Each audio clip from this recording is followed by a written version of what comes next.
Os pontos de Fernando Lima. Rádio 20 e telespectador, boa noite. Seja bem-vindo a mais um espaço de análise dos principais acontecimentos da semana. Esta é uma semana particularmente rica em assuntos, uma semana então que foi dominada por esta assinatura do acordo para a cessação das hostilidades militares, uma assinatura tanto entre o Presidente da República e o Presidente da RENAMO, mas é uma semana também que foi marcada pela ida do chefe de Estado ao Parlamento para a prestação do informe sobre o Estado Geral da Nação. Neste programa vamos também discutir o assunto que tem a ver com o encerramento da 8ª legislatura da Assembleia da República. Lá mais para o fim vamos falar desta nova ofensiva levada a cabo pelo governo moçambicano para tentar salvar o antigo deputado, agora que renunciou, o antigo ministro das Finanças, Manuel Chang, detido na África do Sul. Esta semana, Lima, foi uma semana triste, perdemos Gabriel Chao.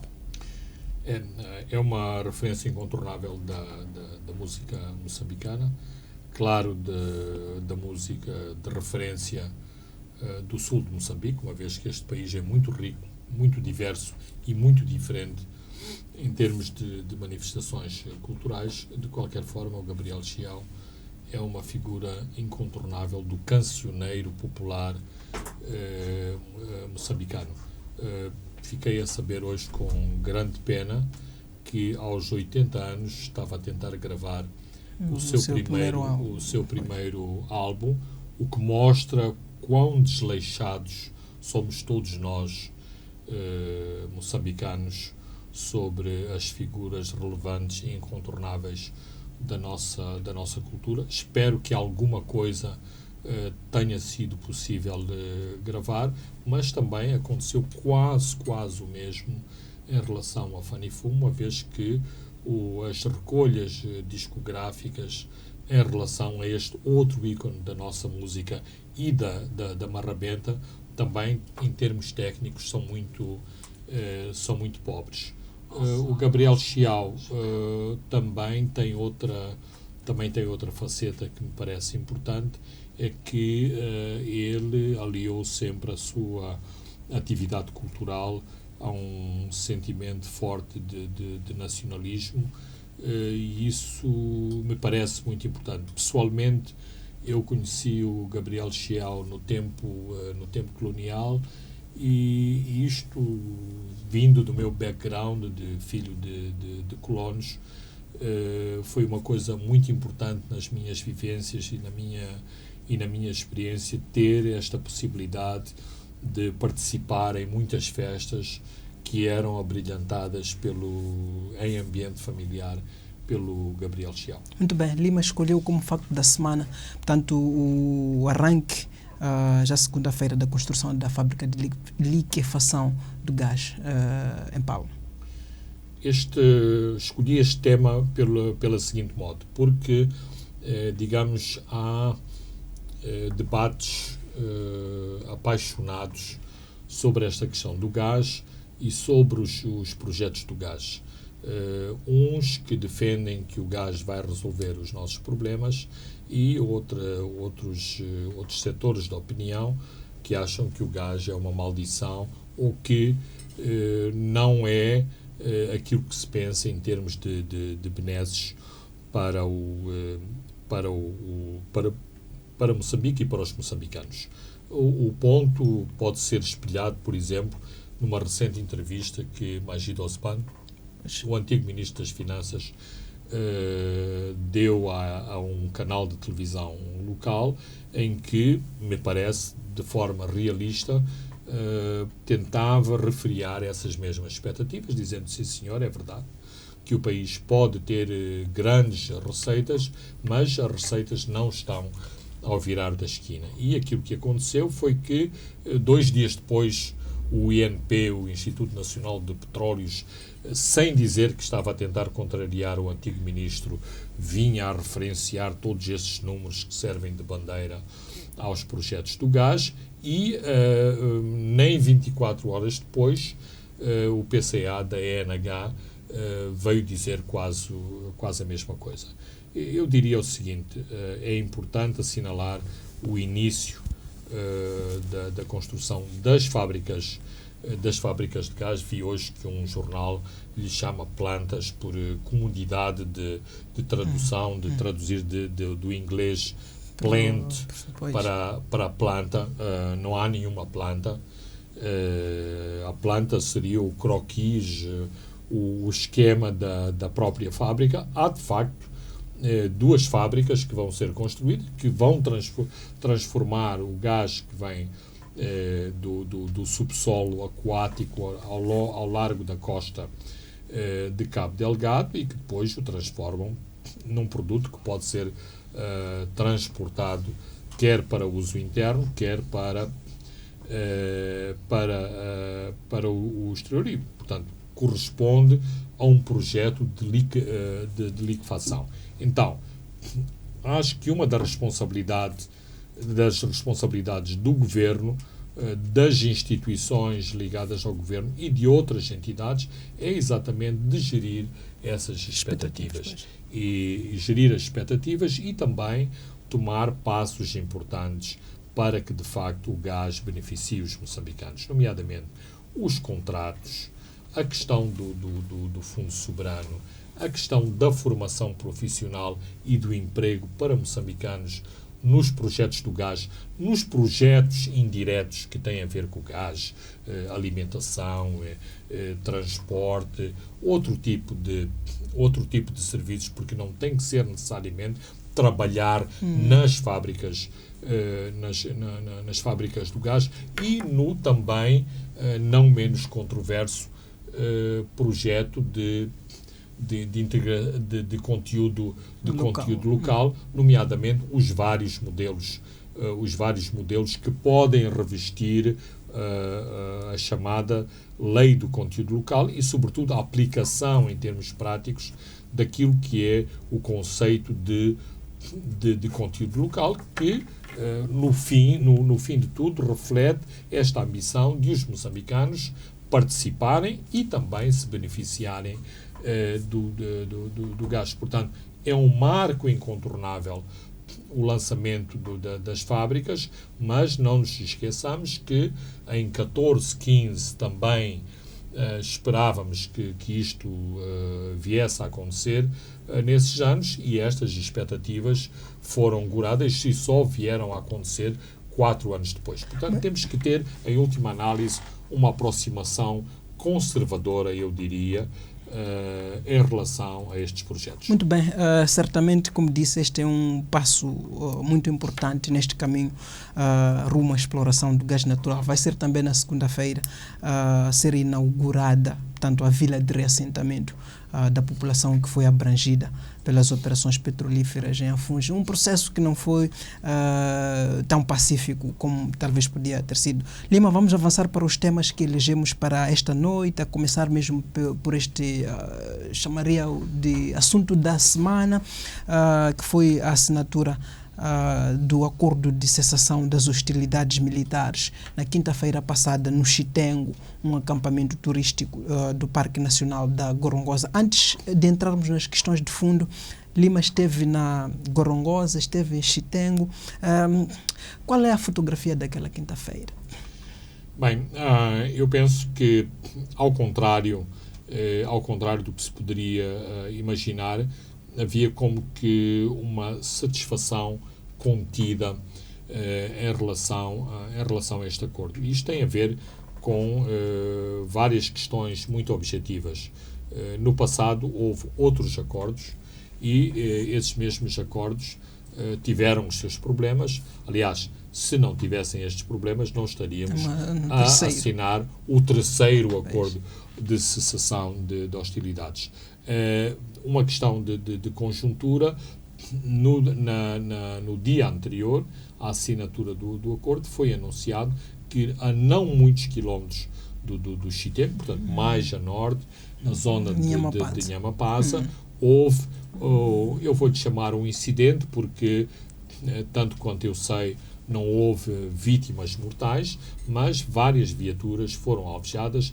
Claramente a intenção era de mandar um claro aviso de que a situação não está resolvida. Claro que, em termos estritamente factuais, não há evidências de que foi a junta militar da Renamo, de que foram dissidências da Renamo, mas isto preocupa todos os moçambicanos que gostariam que, de facto, este acordo do Chitengo assinalasse o fim para todo o sempre das hostilidades entre moçambicanos, quer sejam da Renamo, quer sejam de outro partido, de outra organização e num outro contexto geográfico, nomeadamente a situação que temos em Cabo Delgado. Muito bem, Lima. Mais à frente vamos falar um pouco desse cenário, mas como dizia há pouco tempo, este é o terceiro acordo. Tivemos o primeiro, portanto, o Acordo Geral de Paz em 92.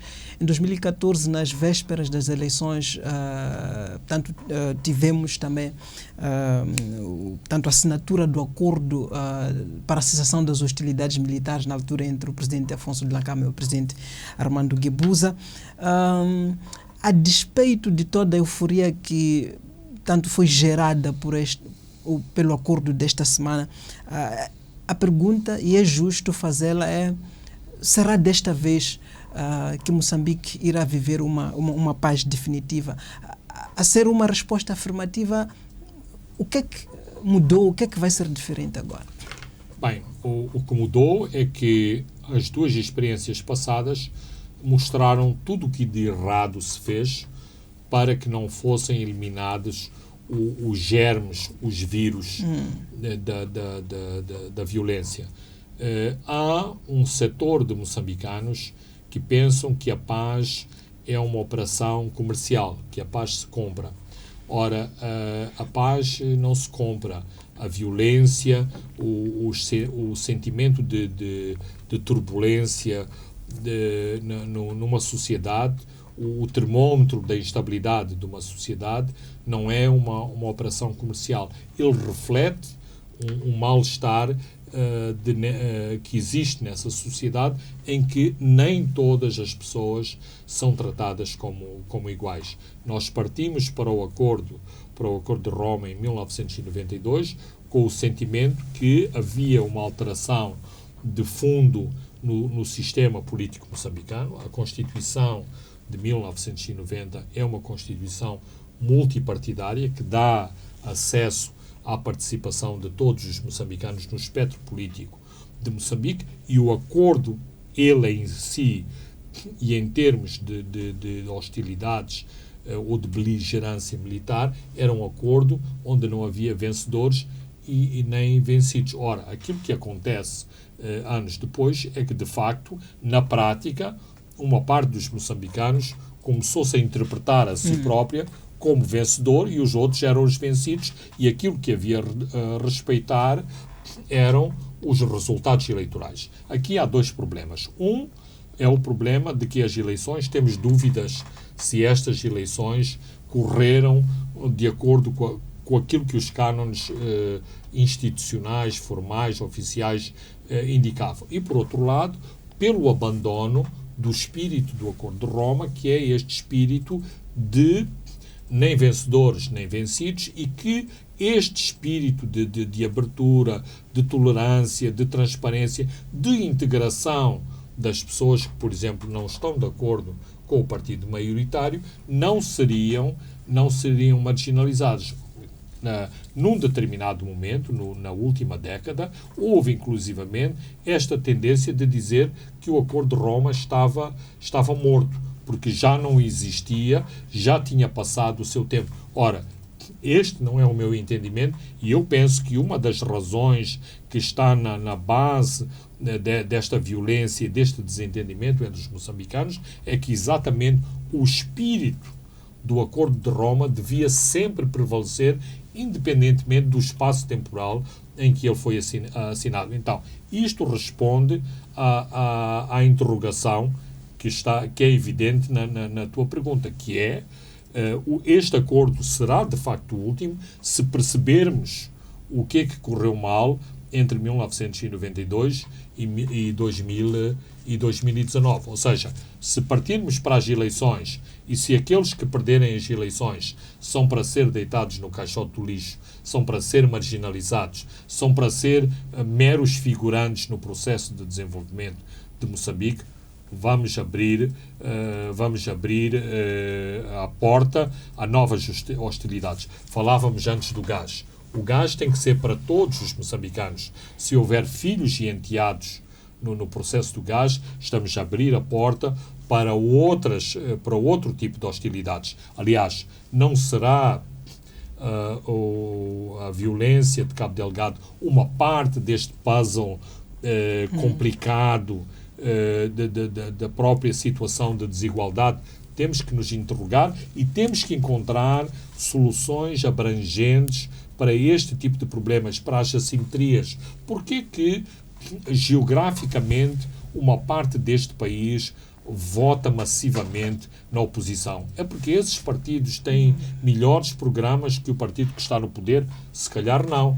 Mas as pessoas destas províncias votam nesses partidos da oposição porque não se sentem representados, porque se sentem marginalizados do poder e dos benefícios do poder que o atual partido no poder oferece para essas pessoas e, portanto, temos uma larga zona geográfica de Moçambique que também vota massivamente pela oposição. Lima, estes vocábulos, inclusão, reconciliação, o respeito pelo pensar diferente, sempre estiveram presentes nos discursos dos nossos políticos. Acredita que desta vez vamos passar, portanto, do discurso para a prática? Eu não posso responder por esses políticos, mas eu gostaria que sim. E eu gostaria que sim, porquê? Porque mesmo esses políticos que usam esses termos, como dizem os brasileiros, da boca para fora, todas essas pessoas têm amigos, têm familiares que foram alvo da violência neste país. E basta eles se lembrarem do que aconteceu num passado mais remoto e do que aconteceu num passado mais recente, para pensarem duas vezes se não vale a pena levar à prática esta questão da inclusão, de abrir os espaços para toda a gente. Por outro lado, e num aspecto que já não tem tanto a ver com a vida do dia-a-dia desses políticos, este país foi colocado, e o governo deste país foi colocado, de facto, em quarentena. O que é que isto significa? Significa que a comunidade internacional, que generosamente tem apoiado este país desde a independência, nomeadamente nos programas de cariz mais social, educação e saúde, finalmente decidiu sancionar o país a partir de 2016, exatamente porque acharam que o governo de Moçambique estava a abusar a comunidade internacional ao receber todos estes dinheiros, e quando eu digo todos estes dinheiros, são centenas de milhões de dólares todos os anos que alimentam esses programas, e depois não há prestação de contas. Aquilo que se passou com o fenómeno das dívidas ocultas é exatamente isso. Nós fomos ao mercado internacional contrair uma enorme dívida e nem sequer achámos que devíamos prestar contas. Nós tínhamos um programa em Moçambique chamado Millennium Challenge Account.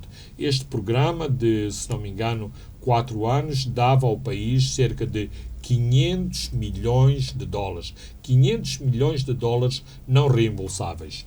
No ano que estávamos a renovar este programa, fomos contrair a dívida da cintura rodoviária de Maputo e a ponte da Catembe. Ora, esses doadores disseram ao governo de Moçambique: se vocês têm dinheiro para fazer a ponte da Catembe e se vocês têm dinheiro para fazer a cintura rodoviária de Maputo, quem somos nós para termos que dar 500 milhões, vocês certamente que não estão tão necessitados de dinheiro. Portanto, são estas questões que têm que ser analisadas profundamente, nomeadamente as asneiras que fizemos num passado recente. A propósito do partido dominante, há quem, ainda que seja em surdina, diga que uma Renamo armada era a única capaz, portanto, de obrigar a Frelimo a cedências. E aqui o principal argumento é este de que depois do desarmamento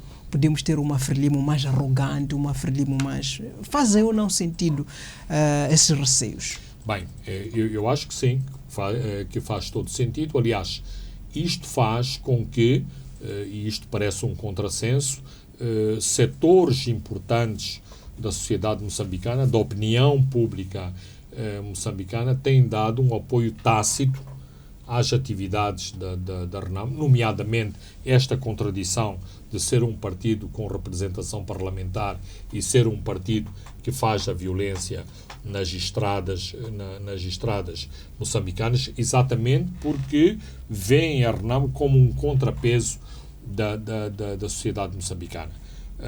Eu diria o seguinte: por um lado, a Renamo e outras forças da sociedade moçambicana têm que encontrar outros antídotos para combater essa arrogância e esse gene de arrogância do partido dominante. Por outro lado, eu acho que a sociedade civil deu passos muito importantes e muito significativos de combater e de mostrar quão arrogante é a postura do partido dominante e, portanto, hoje temos uma sociedade civil muito mais vibrante do que há 4 anos atrás, sobretudo depois do fenómeno das dívidas ocultas. De qualquer forma, estas coisas não funcionam por varinha mágica. Significa, se o partido dominante não aprende com as lições do passado recente, as armas voltam outra vez às estradas, o fenómeno da violência virá certamente de novo, porque as mesmas pessoas que agora estão a depor as armas, estas pessoas e mais outros descontentes, nomeadamente o exército dos desempregados deste país e o exército dos que é muito grande, é muito grande. Todas estas pessoas voltam à violência. Uma parte da criminalidade urbana em Moçambique, uma parte do terror que vivem os habitantes das periferias das grandes cidades moçambicanas resulta exatamente das situações de desigualdade na sociedade moçambicana e deste sentimento de que eu não conto para nada nesta sociedade, portanto, o crime, a violência, o roubo, o assalto à propriedade e a própria vida das pessoas é um modus vivendi tão normal como uma pessoa se apresentar às 7h30 no emprego. Vejamos o que acontece no Brasil e nas favelas brasileiras. O fenómeno das favelas brasileiras resulta exatamente da falta de esperança, da falta de futuro que estas pessoas sentem em relação ao resto da sociedade brasileira. Até certo ponto, na sua intervenção, o Suf Momad tocou nas feridas deste conflito. E um dos pronunciamentos que faz é este de que não haja caça às bruxas. Que mensagem é que quererá transmitir o Presidente Arnão? Bem, em primeiro lugar, eu achei muito, muito interessante toda a intervenção de Ossuf Momad. Foi uma intervenção muito pensada e com muitos elementos de reflexão sobre as origens da violência. Da violência. Começa a referir-se portanto, a eleições fraudulentas em 2014. Exatamente. É porque nós estamos à boca de novas eleições. Com números de Gaza. E o fenómeno da fraude, o fenómeno do enchimento de urnas pode voltar a acontecer. Portanto, a questão da caça às bruxas é importante e responde a outras questões. Porquê tantos pontos de interrogação da Renamo entregar as armas, da Renamo desarmar? Mas será que a Renamo vai desarmar efetivamente ou vai entregar meia dúzia de armas ferrugentas ou fisgas, para dizer que está a desarmar? Exatamente porque não sabe se a tal caça às bruxas vai acontecer. O fenómeno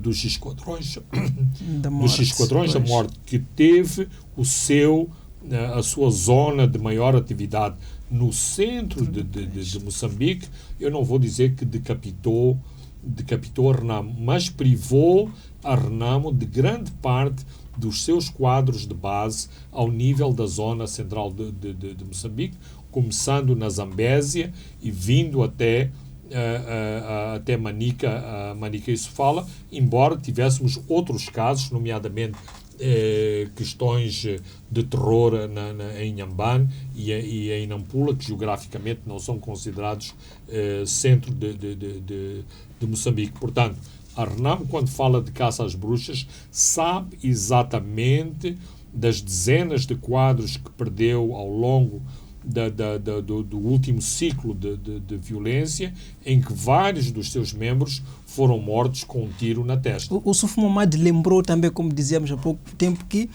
este é um conflito que foi causado por problemas eleitorais. Nessa perspectiva, Lima, os números de Gaza são um mau precedente, ou nem por isso? É assim, eu acho que neste país, e posso reconhecer sem grandes problemas, que há 2 ou 3 frelimos numa mesma frelimo, há eventualmente este fenómeno da mão direita não sabe o que a mão esquerda do que a mão esquerda faz. O presidente que foi de forma, digamos, autónoma falar com Afonso de Acama, sem sequer levar secretária para tomar notas, para ouvir de Afonso de Acama como se poderiam resolver os problemas entre os moçambicanos.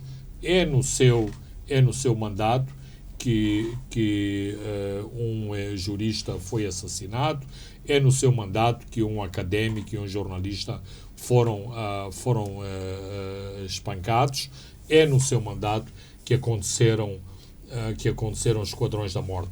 Será que este presidente tem 2 caras, tem 2 vozes?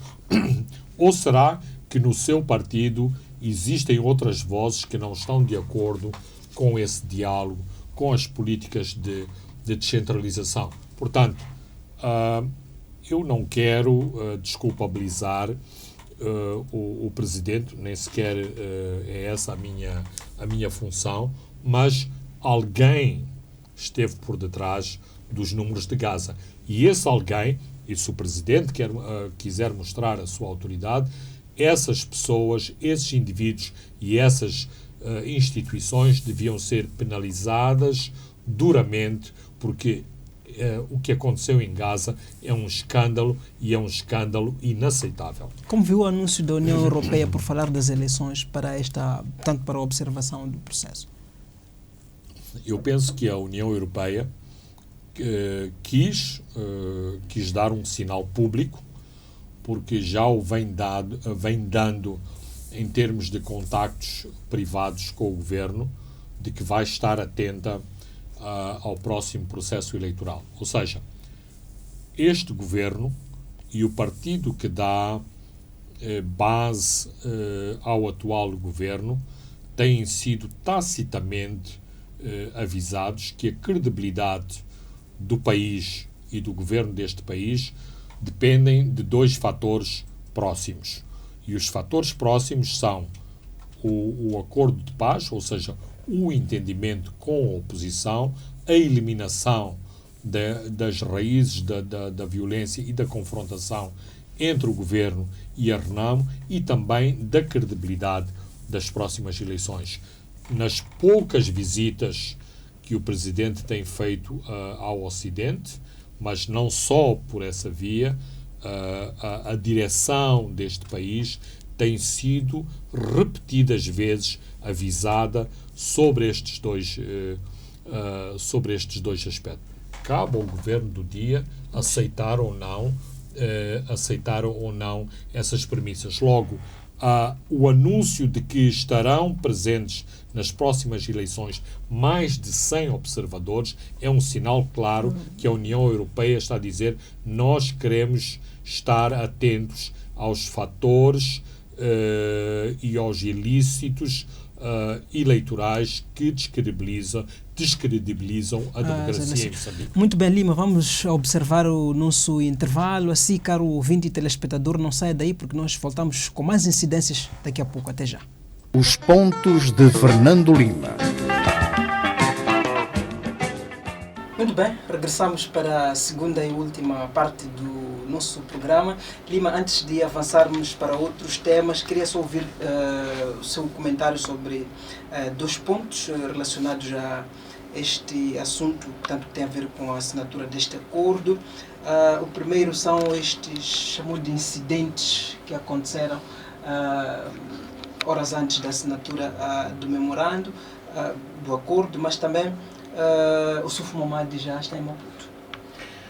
O Suf Momad está em Maputo, digamos, libertou-se da situação de não vou dizer de prisioneiro da Gorogosa, mas de certo modo refém de uma situação que o põe muito nas mãos dos militares, embora os acontecimentos dos últimos meses mostrem eventualmente o contrário, ou seja, que não é tão refém, mas que ele está no controle das situações, senão não havia as depurações de que está a ser acusado, quer na ala militar, quer nas próprias fileiras, digamos, do setor mais político da RENAM. Mas o seu regresso definitivo, como ele próprio disse, vai depender, portanto, do cumprimento dos acordos?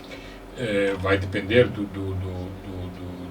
acordos e vai ser um barómetro importante de que os acordos estão a ser cumpridos.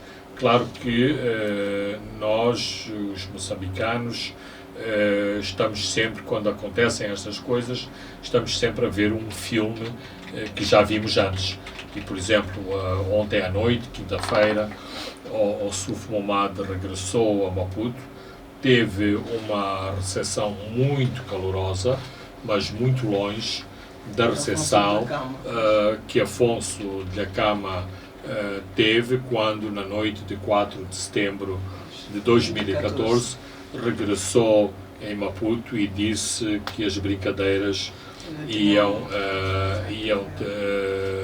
terminar e que chegava de brincadeiras. Portanto, toda isto, a memória em termos políticos vale o que vale, mas todos temos na nossa mente este tipo de imagens e, portanto, o Suf Momad, e eu penso que ele tem clara consciência deste fenómeno, ele não é o Afonso de Acama número 2 e terá muito mais dificuldades. Aliás, esse aspecto, Armando, foi referenciado quer por o Suf Momad à chegada, falando de dissidentes no seio da RENAM, como a Filipe Nyusi, no seu discurso, falou dos problemas porque a RENAM está a passar, o que significa, na minha interpretação, que este fenómeno de contradições no seio da RENAM não está a ser ocultado, embora claramente que tenha sido minimizado. Os ataques em Amapá não são de levar a sério? São de levar a sério, mas são de levar a sério na sua efetiva dimensão. Nós outros que estamos de algum modo de fora não podemos aquilatar da dimensão que esta dissidência tem, do peso que essa dissidência tem no seio da RENAM, e nós estamos estamos lembrados em 1992, quando perguntaram ao presidente Chissano se, portanto, os ataques iriam terminar logo após o 4 de outubro, que foi a assinatura do Acordo de Roma, e o presidente Chissano dizia muito diplomaticamente que isto ainda iria durar alguns meses, e o que é certo é que a RENAMO mostrou ter uma grande disciplina militar e não houve mais nenhum tiro a partir do Acordo Geral de Roma. Vamos ver se o Sulk Mahamat tem essa mesma capacidade. Muito bem, Lima, este certamente que é um assunto inesgotável. Continuaremos nos próximos programas a tocar estes detalhes, até porque na próxima semana será assinado o acordo definitivo, o acordo de paz, já no dia 6, terça-feira.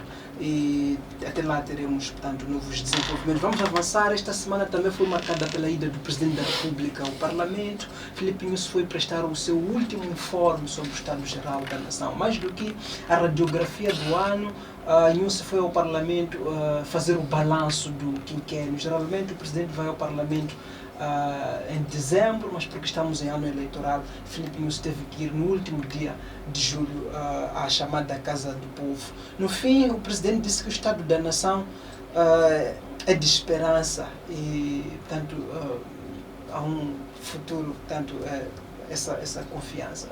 Como é que viu este informe?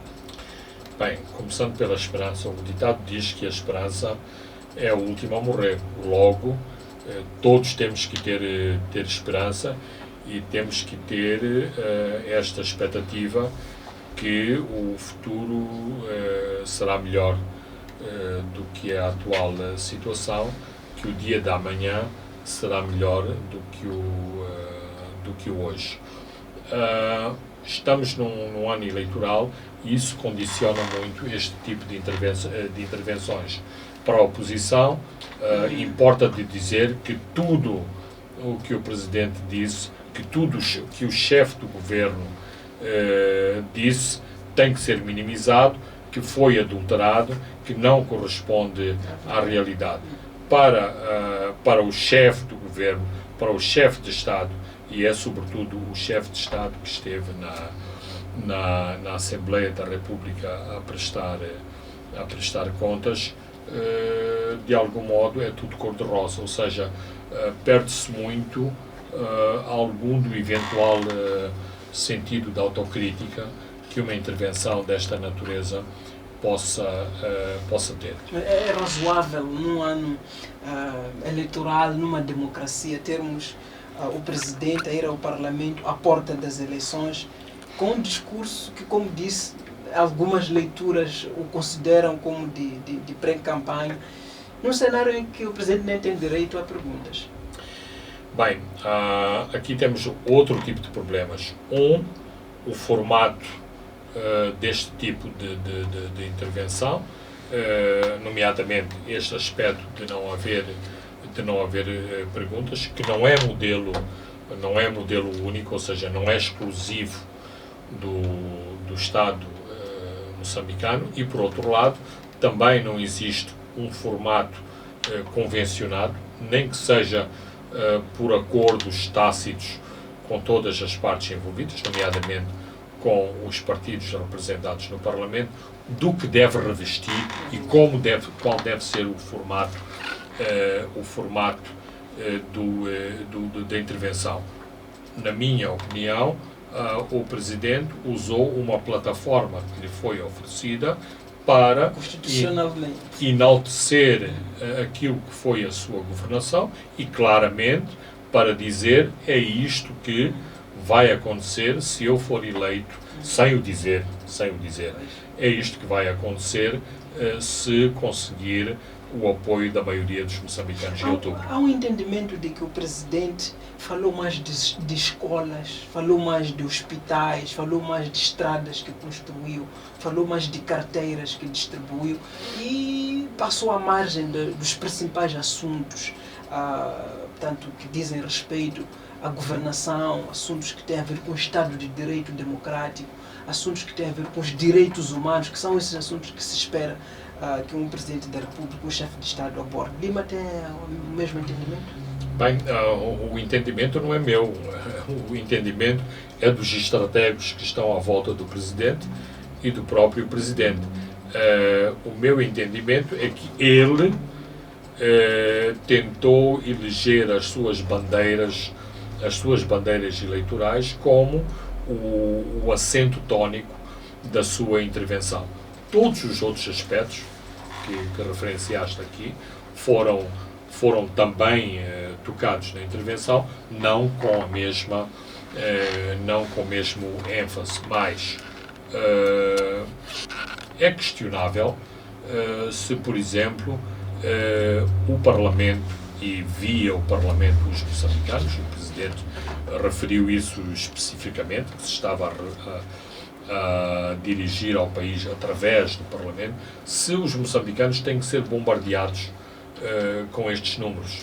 E os números, como aliás o demógrafo António Francisco referenciava uns dias antes, os números, ou na sequência do próprio discurso, os números valem o que valem, porque eu posso manipular os números sem estar a mentir. Por exemplo, se eu disser que a castanha de caju em amêndoa que foi exportada tem este valor, não referi os valores totais da castanha de caju produzida. E os números da castanha de caju produzida, há muita controvérsia em relação a esses números. Falou-se, por exemplo, da cana-sacarina produzida, mas não se referiu à atual conjuntura. O Armando, que teve a oportunidade de, ainda recentemente, investigar a conjuntura da indústria do açúcar, sabe que há uma crise profunda na indústria do caju. Portanto, os números valem o que valem, mas não significa que o Presidente mentiu quando referiu que produzimos 400 mil toneladas. No seu último informe, o Presidente foi dar uma resposta, não se chamaria de interessante, sobre este assunto que ensombrou toda a sua governação, as dívidas ocultas. Disse o Presidente que há pressa e impaciência dos moçambicanos em relação às dívidas ocultas. Acha que exigir-se esclarecimento tanto sobre as dívidas ocultas é pedir-se demais? Não é pedir-se demais. Eu vou-me socorrer de uma frase que há algumas semanas atrás, nesta entrevista de referência que Magid Osman deu à televisão, disse: eu neste momento não sou do governo, portanto posso defender que as dívidas não devem ser pagas e toda essa bandidagem deve ser metida no tribunal. Mas também disse que, se calhar, se eu fosse do governo, teria cautelas diferentes em relação a este assunto. Isto significa o seguinte, que é de todo legítimo que os moçambicanos tenham expectativa e que queiram ver este assunto esclarecido e que não haja poeiras e que não haja boatos no meio deste assunto. Ou seja, já agora citando noutra vertente a Presidente do Parlamento, a César o que é de César. Ou seja, nós queremos exatamente, nem mais nem menos, mas queremos saber quem é quem neste processo. E aquilo que os moçambicanos sentem é que até agora não sabem bem quem é quem. Por exemplo, dizer que o ministro Manuel Chang é o mal da fita, acho que é um filme extremamente mal contado e com muita poeira. O Presidente disse também que o combate à corrupção tem sido imperativo do seu governo. Lima tem acompanhado certamente o desenrolar do país. Vê elementos que consubstanciam essa afirmação do Presidente, ou é uma afirmação vazia? Não é uma afirmação vazia, mas eu tenho problemas de fundo em relação a esta questão. É assim, sinto que há este ênfase, mas ficar pelo ênfase, eu diria o seguinte: também o presidente Guebuza falou de combate à corrupção, também o presidente Chissano falou do combate à corrupção, mas sabemos que uma das grandes expectativas quando o presidente Guebuza foi eleito é que fosse feita o chamado combate ao deixa andar. E uma das questões que estava por trás do deixa andar era uma corrupção crescente. Portanto, qual é o problema de fundo que eu sinto nesta questão do combate à corrupção? É que permanecemos muito ainda na esfera do voluntarismo. Existe essa suspeita deste ministro, prenda-se o ministro, investigue-se o ministro. Existe mais, mas não há, sinto eu, que não há uma política estruturante em relação a esse combate à corrupção. E é isso é extremamente importante, para que não haja dúvidas, sobretudo a partir daqueles que devem dar o exemplo, que se pisarem o risco vão sofrer as consequências da lei e aquilo que está prescrito na lei. E eu acho que isto ainda está a faltar neste combate à corrupção, que ainda é muito de bons e maus, que depende muito da vontade pessoal de cada um de fazer este combate. Definitivamente parece que continuamos a combater a corrupção no papel. Mas, Lima, vamos avançar para outro tema que elegemos para esta noite, o encerramento da 8ª legislatura da Assembleia da República. Em linhas gerais, que balanço é que faz destes 5 anos que agora encerraram? Bem, em primeiro lugar, e acho que este foi um pormenor que eventualmente muitos terão esquecido, uma das questões notáveis foi a dessintonia da bancada do partido no poder com o próprio chefe de Estado. Num determinado momento parecia que havia dois partidos. Um partido dirigido por Filipe Nyusi e outro partido, não sei se era de Verónica Macamo, mas mais de Margarida Talapa. Isto foi óbvio, foi evidente na questão da descentralização. Depois, na questão das dívidas ocultas, foi lamentável, foi um espetáculo lamentável aquele dado, a tentativa grosseira de desculpabilização das dívidas ocultas, dos envolvidos nas dívidas ocultas, incluindo um ex-ministro que era membro do Parlamento e que só agora, quando as pessoas, passa a expressão, se sentiram com as calças na mão, é que correram a pressionar Manuel Chang para que pedisse a renúncia. Estes são dois aspectos marcantes da história deste Parlamento na última legislatura. Esta legislatura voltou a provar também que este Parlamento é uma espécie de um notário. Não só que é uma espécie de um notário, mas também que só em aspectos marcadamente políticos e que são determinados pelo exterior é que se faz um esforço de aproximação das diferentes bancadas parlamentares. Os factos não me vão deixar desmentir, mas em grande parte das votações efetuadas no Parlamento, à exceção desses aspectos que o Armando referencia como do carimbo, ou seja, do notário, porque no notário nem sequer vão ver se aqueles documentos são autênticos, limitam-se a carimbar e a exigir o pagamento.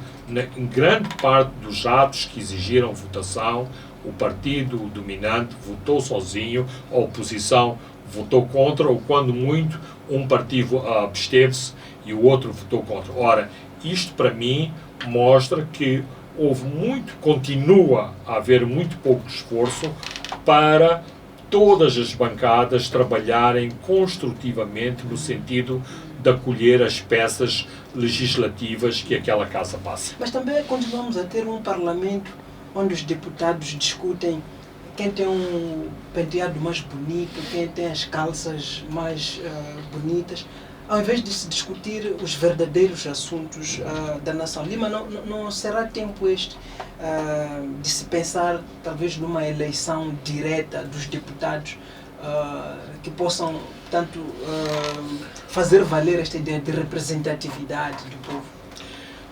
Essa é uma proposta interessante. São questionamentos que não acontecem apenas em Moçambique, que acontecem noutras democracias representativas em todo o mundo, em função da força ou ausência de força, de representatividade, legitimidade dos parlamentos. E, portanto, há que aproximar fórmulas de participação que correspondam aos anseios populares. Dito isto, há outra coisa que também deve preocupar o Parlamento moçambicano, que é este princípio: quem é que os partidos políticos escolhem para enviar ao Parlamento? Serão ex-ministros, pessoas à espera de ter uma reforma dourada, pessoas que, como se costuma dizer, já deram aquilo que tinham a dar, que vão lá dormir? Ou serão pessoas que vão trazer, outra palavra feita, mais-valias, contribuições, elaborações sobre questões de fundo da sociedade moçambicana?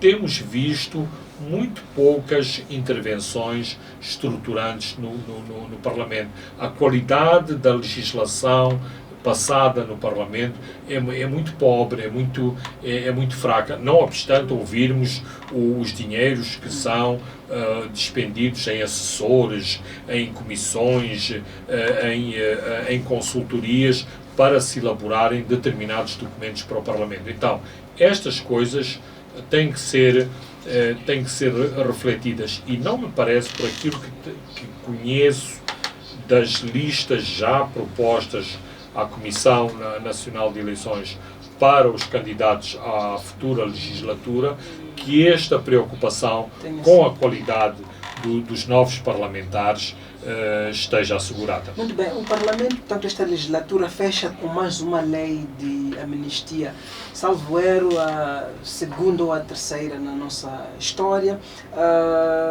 É uma lei que oficialmente procura-se ser apresentada como uma lei que vai beneficiar a Renamo, mas esta é uma lei, portanto, é uma amnistia também para os esquadrões de morte das forças governamentais, tanto que vai beneficiar a todas as partes. E esse é um problema desta lei, ou seja, no passado a propaganda governamental conseguiu passar a mensagem que o único beligerante violento era a Renamo. As forças da lei e ordem estavam a defender soberania e, portanto, não eram passíveis de ilícitos em termos de violação, por exemplo, de direitos humanos ou de propriedade. Ora, aquilo que os últimos incidentes de violência mostram é que também as forças governamentais estão potencialmente envolvidas nestes atos. E isto leva-nos a outra questão. Será que depois de passada esta lei da amnistia, os civis que acham que devem ser ressarcidos por bens, por familiares que perderam durante o conflito, podem intentar ações, ou serão cobertos por esta lei? Muito bem, Lima, estamos já acima da hora, mais 2 minutos. Queria ouvir o seu comentário sobre esta nova ofensiva lançada pelo governo para salvar Manuel Chang depois do desastre que foi o relaxamento da imunidade e de todas as artimanhas, portanto, para trazer Manuel Chang de volta a Moçambique. Agora o governo abriu esta nova frente. Estamos claramente perante uma estratégia de fazer tempo para o Ministério Público moçambicano deduzir uma acusação e por aí procurar-se então desmontar, vamos dizer assim, Armando, respondeste quase à questão, mas duas questões rápidas, uma vez que estamos a correr contra o tempo. Por um lado, o Governo dá sinais de que quer ser sério neste processo, por exemplo, com o anúncio hoje de que está a intentar uma ação contra Iskandar Safa, o chamado rei das burlas, na acusação americana. Penso que é um passo na direção correta. O Governo tem que se explicar, e não se explicou, e eu li atentamente a edição do Savana, não me senti esclarecido do porquê, porque não é a PGR, não é um tribunal. Tanto quanto eu sei, é o Governo que está a pagar a este escritório de duvidosa competência, o Mabunda, os advogados Mabunda, para tentar salvar Chang, nomeadamente contestando a decisão do ministro sul-africano, contestando a contestação, passa o termo, do Fórum de Monitoria Orçamental. Estes episódios todos, Lima, podem nos dizer que em caso de extradição para Moçambique, Chang pode vir passear e até dar palestras sobre boa governação e combate à corrupção. Bem, eu espero que Manuel Chang não se transforma em Cetina Titosse número 2 e que, portanto, se cumpram aquilo que tem sido formalmente prometido em relação ao Manuel Chang, embora e neste momento tenhamos dúvidas, continuemos a ter dúvidas se Chang vai a Nova Iorque ou se vem a Maputo. Lima, nosso próximo encontro na próxima semana. Assim, caro ouvinte e telespectador, muito obrigado pelo calor da sua audiência. Nós voltamos na próxima semana para trazermos análise dos principais acontecimentos da semana. Sempre um grande prazer estar na sua companhia. Assim que nos acompanha via rádio, eu sou Armando Nhantumba, André dos Santos esteve na assistência técnica. Boa noite, até a próxima. Os pontos de Fernando Lima.